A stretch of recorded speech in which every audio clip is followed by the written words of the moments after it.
नमस्कार दोस्तों, मैं श्याम मठपाल आप सभी का स्वागत करता हूं हमारे चैनल सरस्वती एकेडमी में। तो दोस्तों आज हम इसमें पढ़ेंगे बाइजेंटाइन कला, रोमनस कला और गोथिक कला के बारे में। तो आइए स्टार्ट करते हैं। बाइजेंटाइन कला।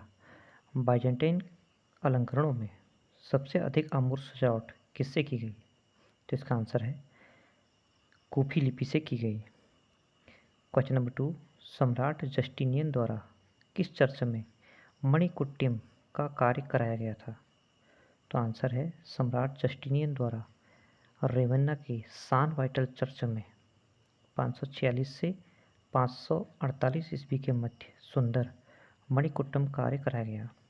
फ्रेंड्स, ये जो नोट्स मैंने बनाए हैं ये पश्चिम की कला नामक बुक से बनाए हैं, जिसके कि राइटर अशोक हैं, जिसके कवर पेज पे राफेल की पेंटिंग सिस्टाइन मैडोना है। तो इसमें कहीं से भी आपको ये संदेह नहीं रहेगा कि ये क्वेश्चन गलत है। ठीक है, इन आंसर की पूरी रिस्पॉन्सिबिलिटी मैं ले रहा हूँ।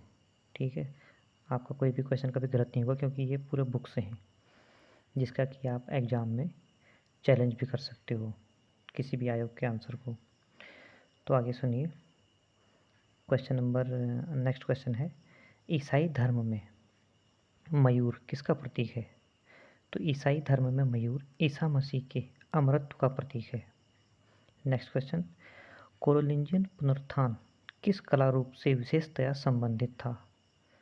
तो कोरोलिंजियन पुनरुत्थान पुस्तक चित्रण से विशेषतया संबंधित था। इटैलो क्रीटन शैली कहाँ उत्पन्न की गई थी? इटैलो क्रीटन शैली क्रीट में उत्पन्न की गई थी या क्रीट में विकसित हुई थी। क्रीट, मैसेनिया, ये एग्जैक्ट मेरी लोकेशन तो पता नहीं, लेकिन ये प्राचीन कला के केंद्र थे।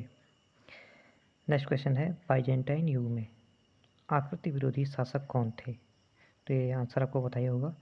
बाइजेंटाइन युग में आई थिंक ये था 6वीं से 7वीं शताब्दी था मेरे हिसाब से। करेक्ट कर लीजिएगा, मैं यहाँ पर कंफर्म नहीं हूँ। बाइजेंटाइन युग में आकृति विरोधी शासक लियो द्वितीय था। इसने मतलब वहाँ मूर्ति कला को निषिद्ध घोषित कर दिया था, और उसके बाद करीब 100 साल तक ये काल रहा। उसके बाद जो सामग्री थियोडोरा आई, तो उसने फिर दोबारा शुरू करवाया चित्र निर्माण, मूर्ति निर्माण। आगे देखते हैं, रोमनस्क कला। और रोमनस्क कला का कौन सा रूप विशेष महत्वपूर्ण है?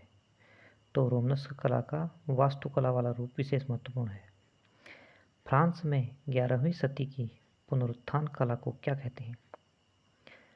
कला का जो पुनरुत्थान फ्रांस में 11वीं सदी में हुआ उसे रोमनस्क कला कहते हैं।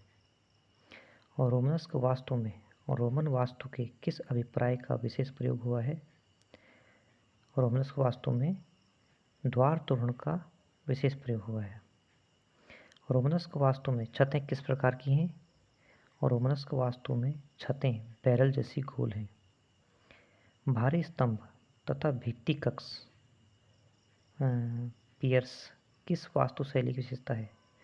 भारी स्तंभ तथा भित्ति कक्ष रोमनस्क शैली के वास्तु की विशेषता हैं।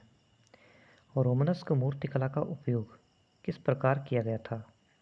तो इसका आंसर है रोमनस्क मूर्तिकला में मानवाकृति, पशुओं, पक्षियों, वानस्पतिक आकृतियों से भवनों के सभी स्थानों को अलंकृत किया गया था।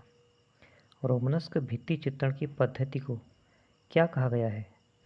Rapid fresco. और रोमनस्क कला का सिस्टाइन चैपल किसे कहते हैं? तो रोमनस्क कला का सिस्टाइन चैपल कहते हैं फ्रांस में पोइतू के बेनेडिक्टाइन चर्च को। काफ़ी फेमस रहा होगा उस काल में। तो ये पोइतू के बेनेडिक्टाइन चर्च को रोमनस्क कला का सिस्टाइन चैपल कहते हैं। इस चर्च के समस्त भागों में ईसा के जीवन तथा सृष्टि आदि से संबंधित विविध एवं विस्तृत चित्रों के कारण यह रोमनस्क कला का सिस्टाइन चैपल कहा गया। अब नेक्स्ट कुछ क्वेश्चन पढ़ते हैं गोथिक कला से। देखिए फ्रेंड्स, इसमें और भी क्वेश्चन होंगे, लेकिन मेरे को महत्वपूर्ण यही लगे तो मैंने यही पुट आउट किए हैं पश्चिम की कला बुक से। गोथिक शैली के किस कला रूप से गोथिक शैली के किस कला रूप से मुख्यतः संबंधित है? मतलब गोथिक शैली किस कला रूप से मुख्यतः संबंधित है? तो यह है वास्तु से। गोथिक वास्तु में किस प्रकार की छतों का निर्माण हुआ है?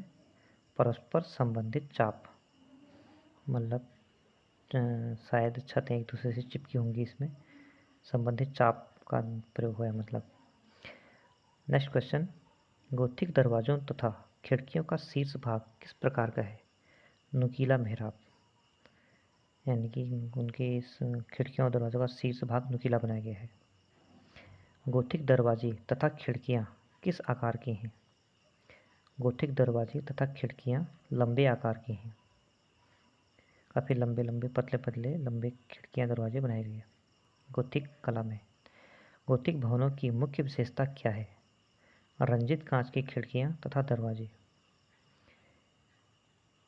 और फर्स्ट रंजित कांच की खिड़कियाँ और दरवाजे, सेकंड है नुकीले मेहराब और ऊर्ध्वलयात्मक निर्माण, यानी कि लंबी लंबी बिल्डिंग बनी गोथिक काल में। फ्लाइंग बट्रेस क्या है? गोथिक भवनों की ऊंची ऊंची दीवारों को बाहर से सहारा देने के लिए बनाए गए रक्षा पक्ष फ्लाइंग बट्रेस कहे जाते हैं। नेक्स्ट क्वेश्चन, उच्च गोथिक शैली की क्या विशेषता है? ऊर्ध्वलय, वर्टिसैलिटी उच्च गोथिक शैली की विशेषता है।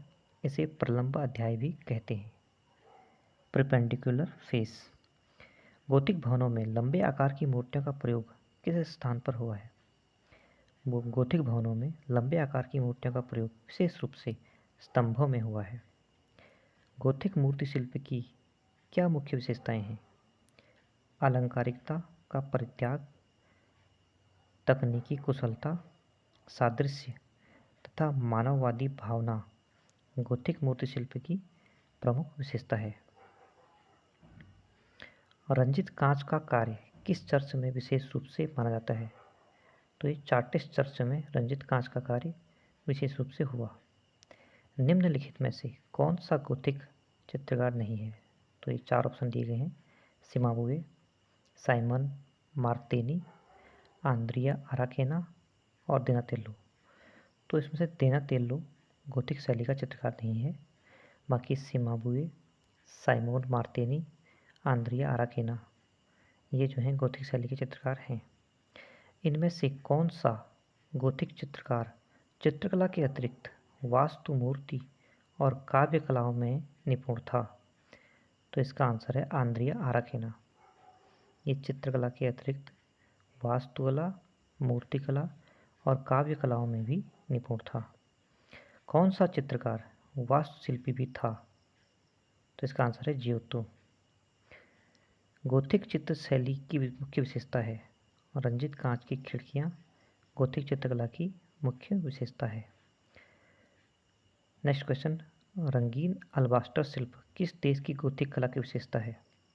तो इसका आंसर है रंगीन अल्बास्टर शिल्प इंग्लिश गोथिक कला की विशेषता है। नेक्स्ट क्वेश्चन, दुचियो तथा जियोतो किस कला के पिता कहे जाते हैं? तो इसका आंसर है दुचियो सिएना की चित्रकला के तथा जियोतो आधुनिक कला के पिता कहे जाते हैं। अभी इसके बाद पुनरुत्थान काल है, इसको हम नेक्स्ट वीडियो में पढ़ेंगे क्योंकि वीडियो बहुत लंबा हो जाएगा। तो आज के लिए थैंक यू फ्रेंड्स। वीडियो कैसा लगा प्लीज़ बताइए। अगर आपको ये यूज़फुल लगा तो प्लीज़ चैनल को सब्सक्राइब कीजिए। Thank you.